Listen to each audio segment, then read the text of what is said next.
Jamal and Kim's Inner Circle Health Tribe, episode 9. You only have one body for life. It's like, would you rather invest food into it now or hospital bills and medical bills down the road?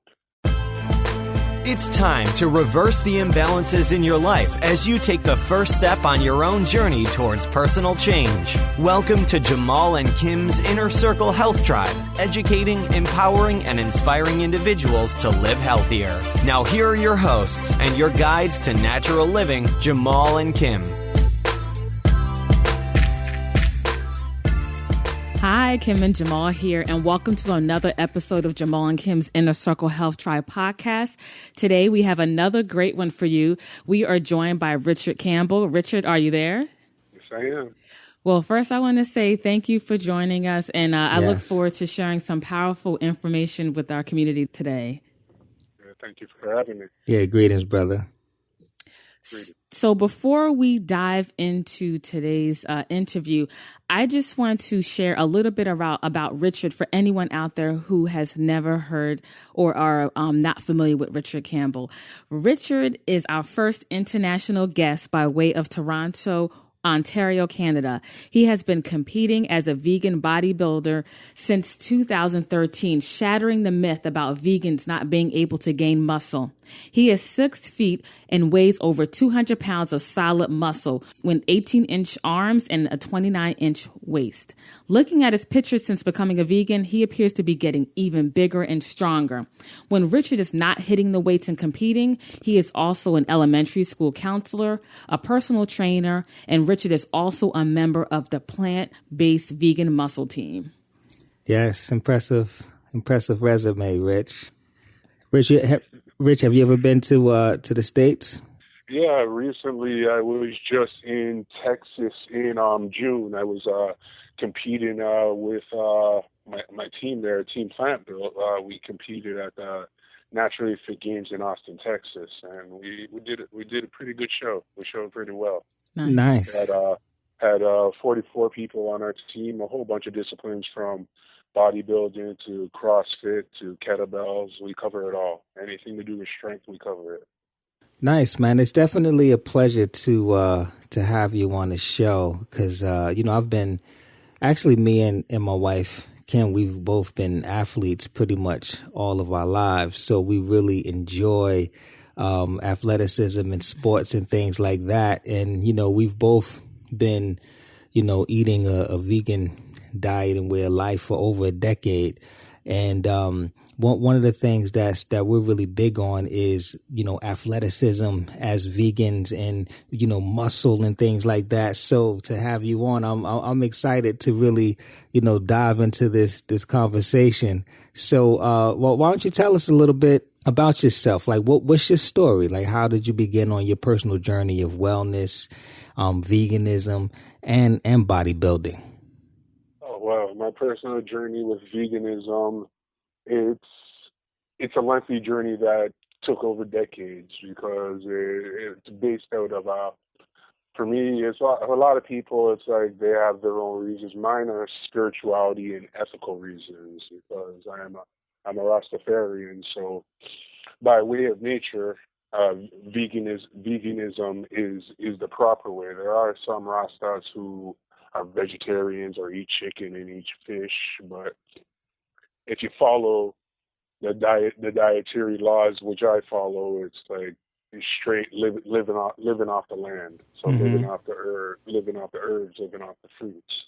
So with me going back to where it started, it actually started, I would say, in my early 20s, where I actually started the process where I started cutting out certain things in my diet. The first thing that I cut out was one of the nastiest meats, I think, is just my personal opinion, is pork. I had a piece of pork in my 20s, and I just got real sick. I got real sick off of it, and at that point, I cut it out. And it's like I was on my journey with just learning about the culture and the liberty of Rastafarianism, and through that, just little by little, over the years, I would start cutting stuff back. I did I was a vegetarian for probably about 3-4 years. Then I was always getting into that class of you can't build muscle, you can't build muscle. And the thing is, I wasn't learning how to build muscle properly. So Right. I was looking to the point where people are looking at me. It's like, Rich, what's going on? You starting to look sick. Are you sick with something? So it was just a matter. It was just a matter of learning how to cut it out. Then I became a vegan, like you said, in 2013. So for many years, it's like I cut out the red meat probably about 12 years ago now. Mm-hmm. So pork was the first thing, and I cut out the red meat. Then the last bit was the chicken, fish, and the cheese. It's like the fish was pretty much the last thing because I was trying to think. If I cut out the fish, it's like, where am I going to get my protein? Right. And just going online, doing my research, reading different books, talking in different groups on Facebook and all sorts of social media networks, and just talking to people just who love training. And I just started to pick their brains and coming up with my own little philosophy that would work for my body. So there was my journey. Really, to put it in a nutshell, it's the spirituality aspect, and it was just a matter of how do I cut this out, and how do I have that variety? Right. Because when it came down to it, it's like I thought I had to eat it out of necessity because this is what you're taught growing up. You got to eat this. You want to be big and strong. You don't want to get sick. This is what you got to eat. So it was just a matter of reteaching myself. It's almost like reprogramming myself to say, you know what? I don't need this in my body. There is a better way. Because if you go way back, it's like, especially to our ancestors, meat was not in our diet. We all lived off the land, and we just came into this society where I feel that it's like you just started following what everybody else did, and that's where I find a lot of people lost their ways, and you're seeing it catching up with them, especially within our society of North America. The obesity rate it's ridiculous with all the education out there. Right. It's scary. Yeah. It's really scary. It is scary. And, you touched on a lot, and excuse me, and what you just say, you touched on a whole lot that I want to really touch on. Just that journey, of beginning to, drop certain things from your diet. That's a very similar journey to me as well. Like I started with the pork first, and it seems like a lot of Black people, like that's where they start with the pork.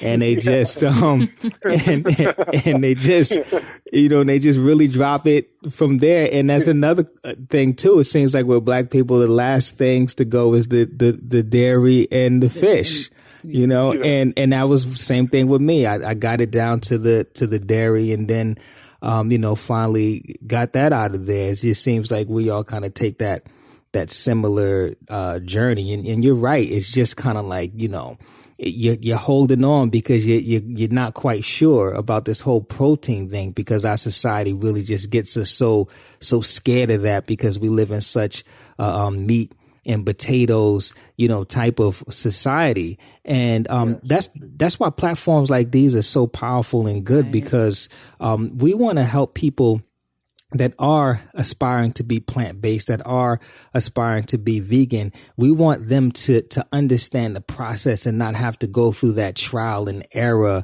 that, that we all had to go through, because, things are a lot more convenient now, but, and it's getting more convenient. But when you have to figure it out all on your own, you go through a lot of trials and errors. So, hopefully this can really help a lot of people, that are out there. And you said it's just one word that's sticking with me. You said liberty.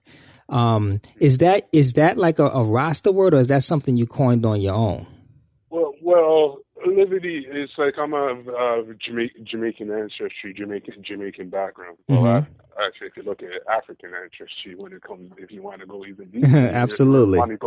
If you really want to go even deeper, yeah. but in the Jamaican community, livity, it's a way of life. It's the way you live, and that's where I learned the word when I was a youngster. It's like, it's the way you live your life, the way you treat others, the way people see you, the way it's just your character, the way of life that you live, and the way I want to live is consciously to say, I don't have to eat death to be able to live. Right. It's like it's an oxymoron. Yeah. Why eat death to live? Absolutely. To me, it just doesn't make any sense. And when my eyes actually opened up, it's like, man, I wish I did this decades ago. Yeah. But everybody has their journey, and it's like I'm in the place where it's like now it's like I can help people and I can educate people, like just as you were saying, so they don't have to go through those trial and errors. They don't have to go through those bumps in the road, and their journey can be a little bit easier, because realistically, we're all put here to help each other as brothers and sisters and make life easier, because life is hard enough as is, especially nowadays. Yeah, I like that, livity. Very good friend of mine. He's also vegan. He's been doing it for a decade as well, and he liked to say, you hit it on the nose with the whole, death food. So he didn't call what he ate a diet because it had die in it. So he would call it a live it. He said, I live it. And so the whole livity thing, it reminds me of that. I think that's a cool perspective. And we just talk about the effects of, eating a certain way, not just, animal, but just the processed foods and the things that are coming out nowadays.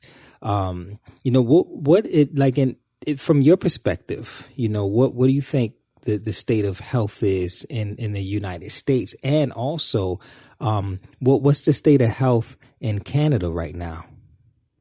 Well, state of health, it's like I was saying earlier, I find it to be very scary, because even just in my daily observations, you can just see that people are overweight for unnecessary reasons, because the education is out there. People say that it's not cost effective to eat healthy, which I find to be completely bogus, because I find people can lavish on spending money to go to the movies, go to a show, but they don't take the time to invest into their temple, invest into your body.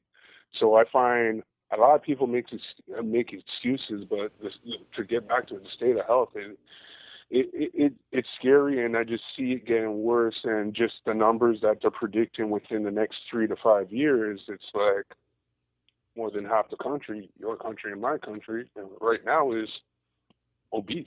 And yeah. There's no need for it. It's like a lot of it is just gluttony. Yeah. Really, it's just. It's like they think, it's like how I see it is, a lot of people see food and it's like that craving, they think they need it. It's like it's the saying is what is it? It's live to eat, not eat to live. Right. Yeah, exactly. Yeah, it's simple enough. Stay within your means, because what I don't understand is, if you go back to the 50s and 60s and you look at what a portion was in the 50s and 60s, we're the same people. Why are we eating 2-3 times the amount of food? Right. Like, what happened to our bodies? Why we have to eat that? So it's unnecessary, and a lot of it is greed. It's like, oh, I have to have that ice cream. Oh, I have to have that double or that triple burger or whatever it is. You don't need to. It's like you need your body needs a certain amount of microbes to survive. Anything more than that, you're going to see it within the next couple of weeks. Right. Now, so you're pretty much saying that the United States and Canada, you're seeing the same trends, like they're both headed in the same direction. We're we're head to head. It's just a matter of who's gonna win this sad race. It's what it is. Because it's not a race I would want to be a part of. Right. Yeah. So why do you think that people associate veganism with being small, weak, and sickly? What do you think that's all about?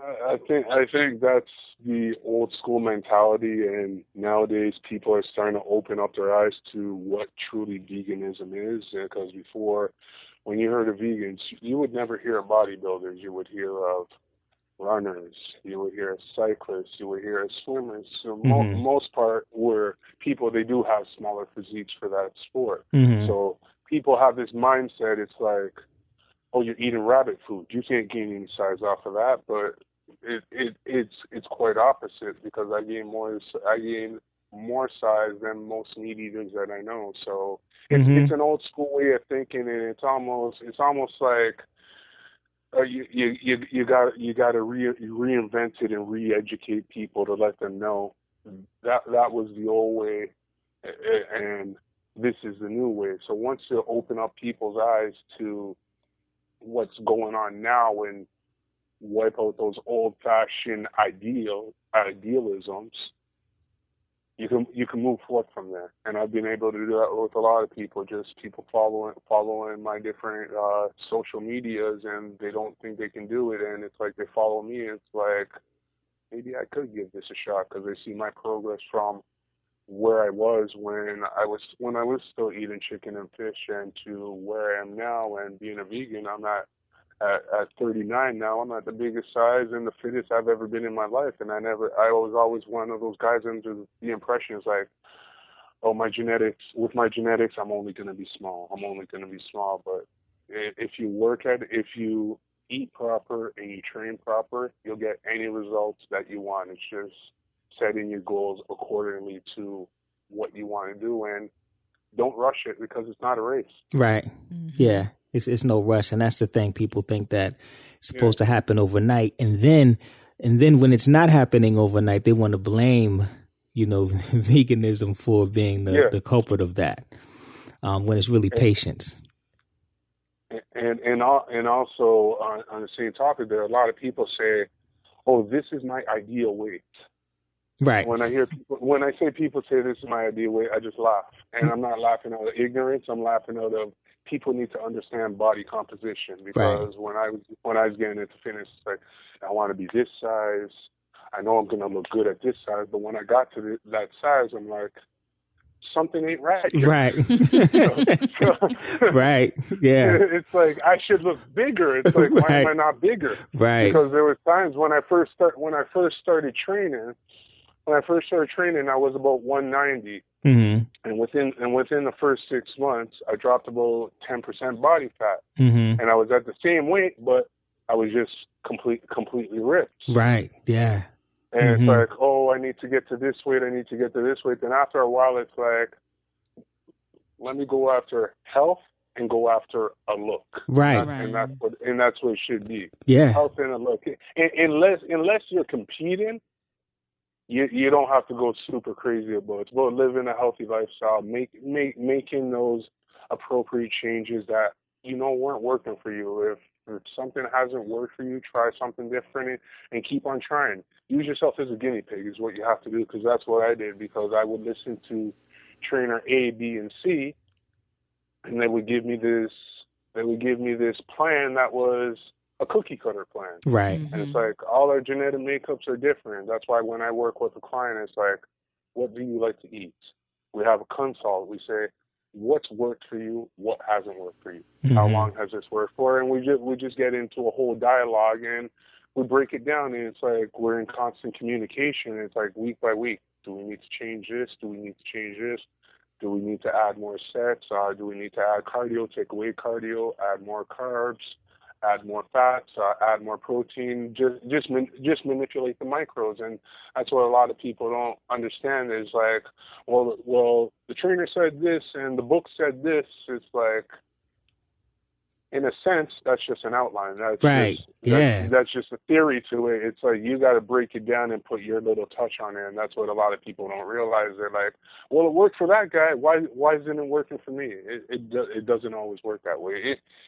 In the rare cases, it does, but that's very rare. But you got to know your body and learn your body, even if it's not with your trainer or through yourself, and just knowing to learn your body. And as you get older, you're gonna get to know your body. It's just gonna happen. It's just gonna happen. You just listen to your body, and it gives you those signals as you get older. Right, listening to your body. That's great advice. That's one of the things that we recommend our clients to do on a daily basis. Just listen to your body and understand your personal science of your body, because everyone's body is different. So that wouldn't change when you're trying to build muscle and you're trying to have a specific physique. Like, that's not going to change. So I think that's golden advice that you're giving. And just to take it a step further, I know that everyone has their own makeups, but like, how does one build muscle on a vegan diet? How does one build muscle on a vegan diet? Mm-hmm. I was under the impression when I first started, it was more protein than anything. But for myself and for most of the vegan bodybuilders that I come into contact with, it's a myth. It's carbs. Mm-hmm. Carbs are your friend. Everybody says, "Oh, carbs are bad for you," but most people who are saying carbs are bad for you, what type of carbs are they eating? Are they eating the simple carbs? Or are they eating the complex carbs? It's going to make a difference. If I'm sitting back and eating potato chips, am I going to gain the size I want? Now, if I sit down and I'm eating a nice sweet potato, I'm having my quinoa, which is a carb and also a protein too. And a lot of people don't realize carbs and protein. It's like with food, a lot of carbs have protein in it, and that's what they don't realize. A lot of people, it's like they see me drinking my greens juice, whether it be my spinach, whether it be my kale, or whatever it may be, and they're like, "Why are you always drinking your greens? Why are you always drinking your greens?" It's like they don't understand the minerals, the nutrients to get out of it, the amount of protein that you can just having a spinach and a kale shake, and throw some blueberries and some strawberries in there for a little sweetness, and you're good to go. Within 30 seconds, if you want to down that, within 30 seconds, it's like there's your meal, and people think that it's hard, and it's not hard. Right. Yeah. It's a matter of priorities, and it's like how I see it is, you only have one body for life. It's like, would you rather invest food into it now or hospital bills and medical bills down the road? Right. I rather go to my local farmer's market and say, see what I got in my pocket. This is going to save me long term, and that's what a lot of people don't realize. People look for the shortcuts, or it's like, where's that fast food drive through? Right. Not to say that I'm not guilty of it once in a while, but it's not an everyday thing. Like, I see some people coming to lunch, and it's like, you got your McDonald's every day, and you're wondering why you're not losing weight. Right. Mm-hmm. Yeah. No, absolutely. You hit it right on the nose. And I know a lot of our listeners out there are interested in building more muscle on a plant-based diet, because, they've been told for so long that they can't do it. I'm a part of a it's kind of like a message board, like a forum group, and it's just on fitness, but it's not, vegan based. It's just, a bunch of people in there. And it was this one vegan, athlete in there, and he was just asking about, vegan programs. And then people proceeded to say that, it was dangerous, and that, it's very little to no chance of him being able to build, muscle and look the way that he wanted to look. And, it just goes back to that old school frame of mind and that ignorance. So, a lot of people want to know, like, how does that look? So Can you share with us, like, what is a typical day for you of eating? Typical day for me, it varies whether I'm on season or off season. But to be real about it, there's no such thing as off season, because if you take a day off, there's somebody who's going to be a step ahead of you. So Right. I'm always eating healthy. Yes, I do have my cheat days, my cheat meals, where I go out and I have my vegan pizza, and I might have my almond ice cream. But a typical day, typical day would probably be about anywhere, depending how long my day is. It could be anywhere from 6 to 10 meals. Mm-hmm. And a lot of people say, "Oh, 10 meals, that's way too much." But sometimes a meal can be a shake. Right. It could be a green drink, and that's what they don't realize. So typical, I would say, I'd start my morning out with with a cup of oatmeal, handful of fruits, because typically I don't count my macros. I just train hard, and I eat clean whole food. So Mm-hmm. I know I don't have to worry. Once you're eating clean whole food and you train hard, the results are going to come. So Right. I start out with the oatmeal that had the berries in there. I might drop some peanut butter in there, but typically I'll have my oatmeal with milk. I might drop with almond milk, and a mix half and half almond milk and water. Mm-hmm. Then that's meal one. Meal two might be as simple as a shake at my 10 o'clock break, because I work in a school, so it's not like I could sit down and eat my full out meals all the time. So meal two, I have a 15-minute break. I'll go into the staff room, and I'll just throw down my shake. So Mm-hmm. there's two meals out of the day with next to no preparation. Right. Meal three could be whatever. It's like, I like culture food, so it could be from West Indian food, saying that I'm Jamaican. It could be Middle Eastern food, Indian food. It could be whatever. So I would say a typical meal, like, say I would have say some rice and peas, maybe with some kidney beans. Mm-hmm. I might even throw some tofu. I might even throw some tofu in there, depending on how I'm feeling. Mm-hmm.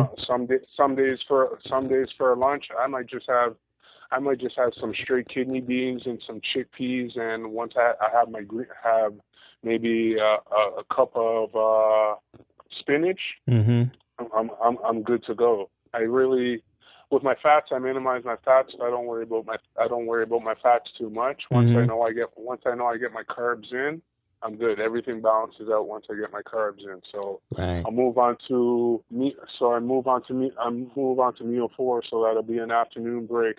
That could be something as simple as it could be maybe a wrap, a pita wrap, just with my veggies in there, whether I have tomatoes, lettuce, spinach. You have some avocados in there, so my avocado would be my healthy fat, and I might just have a handful of cashews and a handful of peanuts, and that would be another meal. And when I get in after my day is done, may have another shake, or I might sit down to another meal, depending on how I'm feeling. If I don't feel like prepping a meal, I'll have a shake. Mm-hmm. Just depending on the hustle and bustle of the day, how busy I am that day. If I sit down to a meal, I may sit down. I might just have some green bean. I might have some green beans. So I have my greens in there. I might have some kale. I might have once in a while, I do have some vegan processed food, so I might have some meatless chicken or some meatless beef, maybe a patty of meatless beef, and put in my spices, my turmeric, my garlic. I might throw some hummus in there for flavor. I may throw and I might throw a garlic sauce in there on top of my grounded up garlic, because a lot of people don't know garlic is a natural testosterone. So I try to throw I like to throw garlic into a lot of meals, and I also like to throw in a lot of turmeric, because it's one of the biggest cancer fighters out there, which a lot of people don't know. Everything is from the earth. So I'll move on to my next meal. So I'm going into the evening. I might have a homemade protein bar, or I might just have another protein shake, or I might just sit down and I might just have two cups of greens with maybe some chickpeas and some hot Scotch bonnet peppers, and good to go. And just before I go to bed, I might just nibble on some fruit. Whether it be some blackberry, blueberry. Just have a fruit salad. It's like, some days I don't get all my fruits in. Some days I do. Just depend on the hustle and bustle. That's why some days I know if I'm not going to get all my fruits in, I'll just zip them up in my juicer and just take them down that way. Nice. If not, I'll just sit down and I'll have, for a snack throughout the day. A snack could be my fruits and some nuts, and it's that simple. Just have them in 2 little containers, and it's good to go. And a lot of people say it takes a lot of time, but prep beforehand. Take an hour on Sunday and do some prepping for, not saying prep for the whole week, because some people don't have all that time. Prep for 2 days, prep for a day or two, so you don't have to worry. So you're already ahead of schedule. So if you prep for Monday, Tuesday, all you got to worry about Wednesday, Thursday, Friday, and that's you're at hump day. So after that, it gets a little bit easier. Right. Once you get through those first couple of days, because that Monday is a struggle. But once you get to that Monday, Tuesday, I find it easier for myself and most people that I run into that I've talked to, whether it be clients or just the everyday person, somebody who doesn't even train and they're trying to live a healthier lifestyle. Because I don't expect everybody to be a gym rat, but at least try to live a healthier lifestyle. If you're not going to hit the gym and you're not going to hit the exercise, do it healthy any way you can, even if it's just going for a walk around the block, whatever you can do. But typically that's how my meals are. My meals are not the same every day, because I like variety. I mix it up. Yeah. When I did have a trainer, I'd be eating the same stuff for 4-6 weeks. For some people's bodies, it may work, but for me, no. It's like I need different spices. I really need different culture food. I need a mixture of things. So. Absolutely. And Rich, how much do you weigh right now? Right now, I'm about 195. Off season, on season. Well, it's always on season, but 195. When I was on stage, I was 203. So my weight doesn't really drop too much. I like to keep it within anywhere from say 5 to 10 pound window. So I know that any given time, it's like if I'm called for a photo shoot, it's like I just drop my water, maybe up my cardio for a couple of days, and I'm good to go. Right. I always because for me it's not just about being on stage, because the stage isn't always going to be there, but my life's always going to be there. So this is truly a lifestyle. When people say, "Oh, you just train to get on stage," no, because realistically, I don't even know the next time I'm going on stage. I know I will go on stage again, but it's a lifestyle, because your body is for life, your temple is for life. Right. And what's your body fat percentage right now? Body fat percentage right now, I like to keep it in the single digits. So right now, I can't lie, it's probably at about 11%, and that's the highest I ever want to see it. Mm-hmm. And I asked that because, so, you're 195 pounds, your body fat percentage is 11%. A lot of times you keep it in the single digits, right? And so I want our listeners to hear that. And if you just listen to this man's eating regimen, I mean, he eats a lot of food, and a lot of times people don't realize, they have to feed the muscle, feed the body. And he was talking about these whole foods, and, he's putting on muscle. His weight isn't, crazy high. It's where it needs to be. His body fat percentage is on point.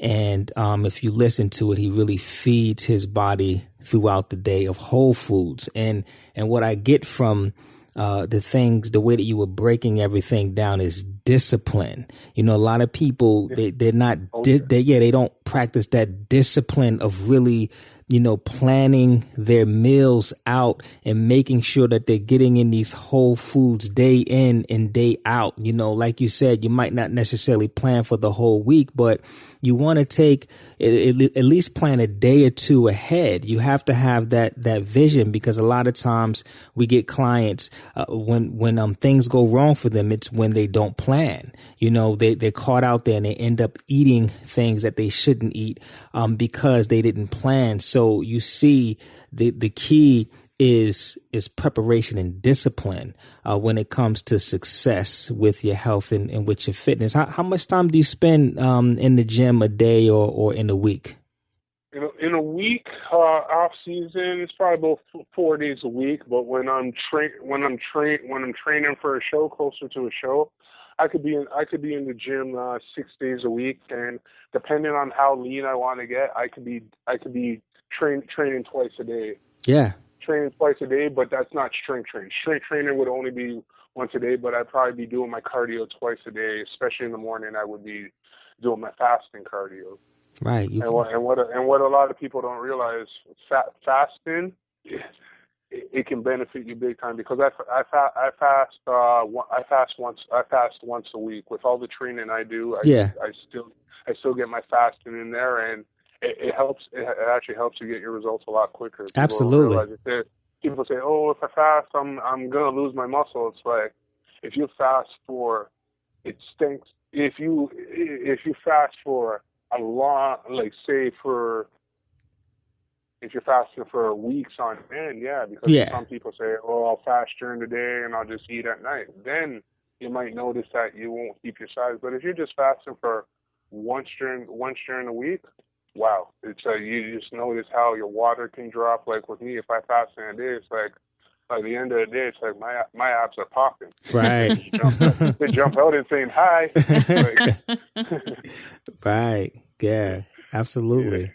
So, I mean, you really, dropped a lot of powerful information to help people to really grow. Now, do you ever take time off? Do you ever every now and then just take a week off just to let your body, heal or recover, anything like that? Or are you just straight? When I first started training, after a show, I would take 2-3 days off. Okay. And I would feel it, but people say as you get older, you start to feel it, and they're right. So now if my body says, "Rich, take a couple of days off, don't push yourself," I take those couple of days off, because after those couple of days and I get back into the gym, I can push harder, I can see more results. Like right. After my last show, not this last show here, a show I did last year in Montreal, a show I did in Montreal. After that show, I took about 3 weeks. I took about 3 weeks off after that show, and I didn't lose any size. I ate everything I wanted to eat, and once I got back into the gym, I was like a beast times 10, because my body needed that rest. Because I was going. Because a lot of people don't realize, when you're on stage, you look your fittest, but you are literally at your weakest point. Right. Because I was flexing and I was doing some poses there, and it was almost like, back in the day when you saw the cartoons when somebody got hit in the head and you just saw things spinning around their head. Yeah. That's what it just felt like, stars and everything around my head, and it's just to grab onto that oxygen. And people say, "Oh yeah, you look so D's, you look this, that, the other," but it's almost like at that point, depending on how low you are with your body fat, and I've seen some guys literally pass out on stage because you're pushing your body to extremes it shouldn't go, because people don't realize bodybuilding is an extreme sport. Right. Yeah. Because if bodybuilding was that easy, everybody would be doing it. Right. Not to knock other sports, Yeah. but anybody could pick up a basketball and shoot it, Mm-hmm. or anybody can serve for volleyball. Not to say that they're going to be world-class athletes, Right. but how many people are going to be disciplined enough to get into the gym to say, I want to lift as much weight as possible and look better than anybody. Not that it's to look better than anybody. It's within what you want to do for self. But how many people got the motivation just to say and do that? If that was the case, everybody would be doing it. So that's why I see it as it's a different world. Right. People don't realize that unless you're in that fit family, that fit community, people won't understand what I guess they call us muscle heads, so to speak, when they see that meat head. But I said you can call me the meatless head because I don't eat the meat. Right. Yeah, I like that one. So let me ask you this. For a person that's on their journey for self-improvement, what advice would you give them as far as beginning their journey of health and wellness? Work harder each day. Whatever you did, like let's say you're going into the gym and you were only able to push out 5 reps. Mm-hmm. Next day, try to push out 7. Not everybody's going to be able to push those 12 to 15 reps if that's what you're going for. Taking steps forward, not taking steps back. Anything forward is going to be positive, even if it's baby steps. Because when people they think they got this mindset they're going to do it overnight, then all of a sudden they just say, you know what, I can't do it, I give up. So just taking that time and notice every day is going to be more positive than the last day, and just feed off of that vibe, feed off of that energy, and say, you know what, I was able to do this amount of time on the bike. Tomorrow I'm going to set my goal and maybe I'm going to do a minute more. Or if it comes to, say, with your meal prep, it's like, oh, I slipped on a meal, I had an ice cream this day, I'm going to be extra disciplined tomorrow, I'm going to step it up. So just trying to better yourself in every avenue, whether it be just your nutrition aspect, right, whether it be in the gym. If you got some bad habits, I know you're not going to cut them out all overnight, but take those baby steps and cut back from those habits, whether it be drinking or smoking or whatever else. What else is out there? There's so many different things that you say. So try to cut back and try to have those positive vibes, because how I see it is, if you have positive vibes, it's going to be positive energy. If you keep on having that mindset of you can't do, you're not going to do, because that's what you've already told yourself. The mind, people don't understand how strong the mind is. If you think something, you can do it. Just put your mind to it and put your head down, bury it, and go at it. And that's the true advice I would give to anybody, whether they're in fitness or not. That would just be an advice for life. Right. No matter what you're doing. And if there was one thing a person could do right now to have the biggest impact on their health, what would you say that would be? Biggest impact on your health? Yes. Drop the fast food. Drop the processed food. Mm-hmm.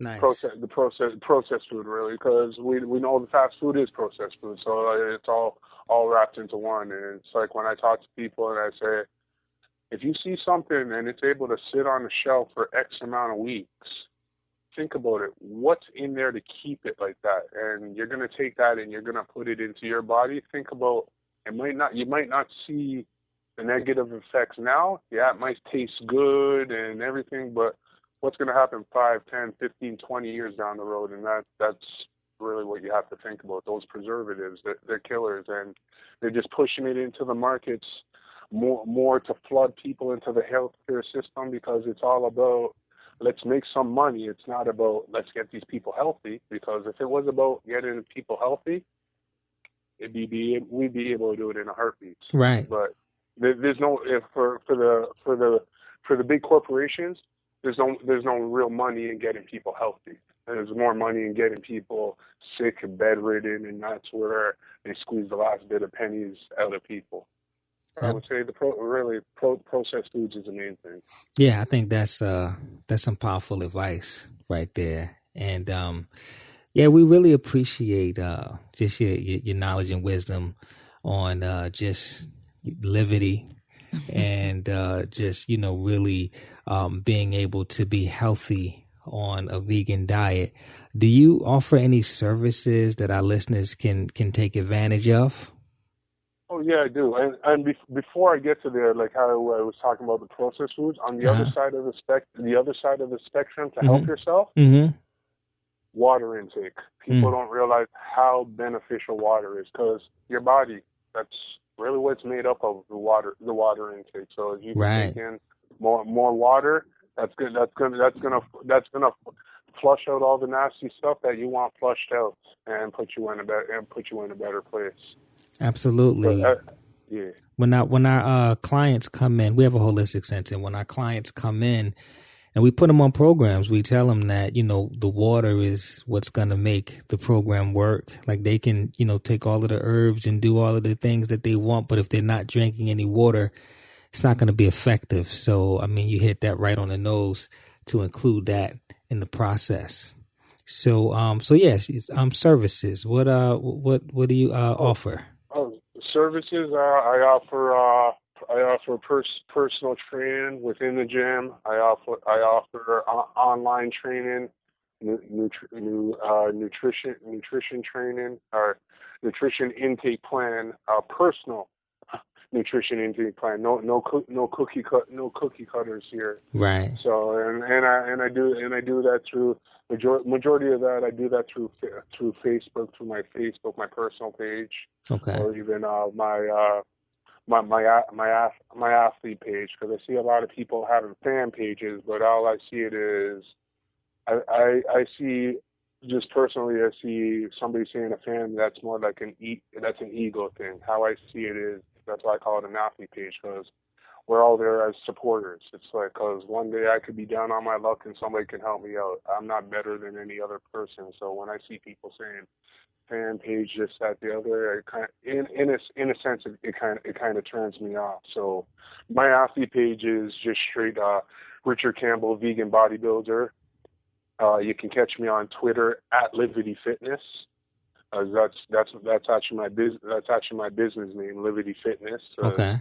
Livity, a way of life. So fitness is a way of life, and my personal business page is livityfitness.com. So it's LIVITY fitness.com. So you can catch me on Instagram, Twitter at Livity Fitness. That's pretty much all the social medias. I don't got Snapchat or any of that. So okay, perfect. That's pretty much the majority of it. And do you have any parting words or advice for our listeners today? Any parting words? Go vegan. Your body's gonna love you for it. And I'll keep on preaching that as long as I'm on this earth. Go vegan. And it's like, and people don't realize that it doesn't just help your body; it actually helps our earth. Yeah. People don't realize the impact on people who are carnivores, how much impact it has on our ecosystem, and they think it's like it's going to be here forever. But at the rate that we're going at, it's not going to be here for much longer with our air quality, our water quality.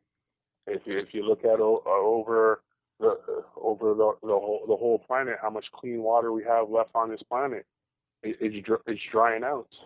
Yeah. So, say go vegan would be the number one thing to everybody, and I preach that to everybody. Yeah, and yeah. And I know that this was helpful for a lot of our listeners. We have listeners of all different walks of life. We have vegans, we have non-vegans, and for the non-vegans, maybe if you were on the fence and you thought about it, but you kind of fell victim to a lot of the myths, maybe this opened your eyes up enough to give it a shot, and if you are not considering it, and it's something that you don't feel like is for you at this point, maybe it still opened your eyes up that it's not what you actually thought it was, and it could be so much more. Because I could definitely say that since I've been following this lifestyle, my health has improved tremendously, and I feel great. And I know my wife can say the same, and you see Rich is saying the same. And don't get me wrong, we do sit with a lot of clients that aren't the healthiest, but it's just that growing process, that lack of education and not really knowing how to do it the right way. But when you know how to do it the right way, it really is it can be a whole new world of good health for you, not just health for your body, but for your mind, your spirit, and your on an emotional level, as well as the planet. So all of these things are very important. And Rich, man, we really appreciate you. If you're ever in the States, we're in Jersey. So if you're ever in the States, in the New York, New Jersey area, definitely shout us out. Let's get together, man. Maybe we could hit the gym or something, or go. Yeah, that'd be nice. Yeah, or go, go get something to eat at one of these amazing vegan restaurants we got out here in either New York or New Jersey. Thanks for having me. I really appreciate it. Absolutely. Yeah, thank you. And before we go, all the information regarding this podcast episode, any information about how to contact Richard, about his services, his social media pages, all that information is going to be listed on our show notes page. Just go to jkhealthtribe.com/Richard. Type that in. You'll go right to that page and get all that information. So once again, thank you, Richard. This was powerful. I think this is going to help so many people by hearing your message. Thank you. Thank you for having me. Thank you, brother. Take it easy. Okay. All right. Peace. We hope you enjoyed your time with Jamal and Kim's Inner Circle Health Tribe. To keep you on your path towards a happy, healthier lifestyle, we encourage you to visit jkhealthtribe.com for a free copy of the 8 effective ways to lose weight and keep it off, as well as more content to help you find your health balance. Thanks again, and we look forward to educating, empowering, and inspiring you to live healthier.